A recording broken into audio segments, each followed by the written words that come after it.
Hi friends, welcome back to my channel. আজকে তোমাদের সাথে শেয়ার করতে চলেছি খারকুল পাতা বাটার রেসিপি। চলো দেখে নেওয়া যাক কীভাবে খারকুল পাতা বাটা তৈরি করছি।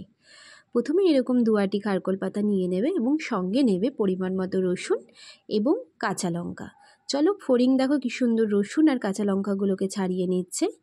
সেটা তোমরা খারকুল পাতা অনুযায়ী নেবে, যতটা তোমাদের খারকুল পাতা থাকবে পরিমাণ মতো রসুন আর লঙ্কাটাও নিয়ে নেবে। এদিকে ও ফড়িং খারকুল পাতাগুলোকে ডাঁটি থেকে আস্তে আস্তে একটা একটা করে ছাড়িয়ে নিচ্ছে এবং ছাড়ানো হয়ে গেলে ও যে রসুন আর লঙ্কাটা ছাড়িয়েছিল সেগুলোকে এবার শিলের ওপর রাখছে এবং সঙ্গে কিছুটা কালো জিরেও ও রেখেছে।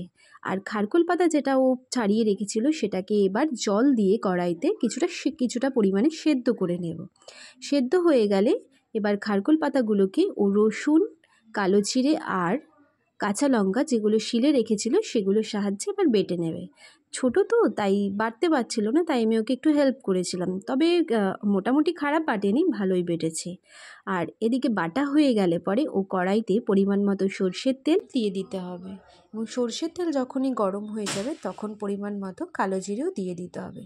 কালো জিরে দিয়ে ঠিক এইভাবেই ভালো করে নাড়তে চাড়তে হবে এবং কালো জিরে ভাজা ভাজা হয়ে গেলে যে খারকুল পাতা বাটাটা রেখেছি কড়াইতে ভালো করে দিয়ে দিতে হবে এবং কড়াইতে দিয়ে দেওয়ার পর সেটাকে ভালো করে নাড়তে চাড়তে হবে এবং পরিমাণ মতো হলুদ আর পরিমাণ মতো নুনও সেটাতে দিতে হবে।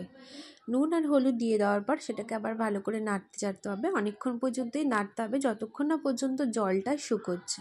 এবং জল শুকিয়ে গেলে দেখবে আস্তে আস্তে খারকুল পাতার বাটাটার কালারটা চেঞ্জ হয়ে যাবে এবং এটা তখনই বুঝবে যে হয়ে গেছে। দেখো ফড়িং এটাকে কি সুন্দর কড়াইয়ের থেকে প্লেটে তুলে নিচ্ছে আস্তে আস্তে।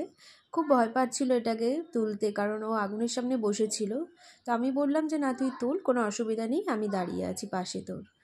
তো খারকুল পাতা বাটাটা তোমাদের কেমন লেগেছে অবশ্যই কমেন্ট করে জানাবে। এবং অবশেষে ও কিন্তু ভাত বেড়ে ওর পাপাকে ভাত দিয়ে ও নিজে কিন্তু খারকুল পাতা বাটাটা দিয়ে ভাত খেয়ে বলল খুব সুন্দর হয়েছে মা এটা খেতে। তো অবশ্যই তোমরা এটা বাড়িতে তৈরি করবে এবং আমাকে জানাবে যে এটা কেমন হয়েছে।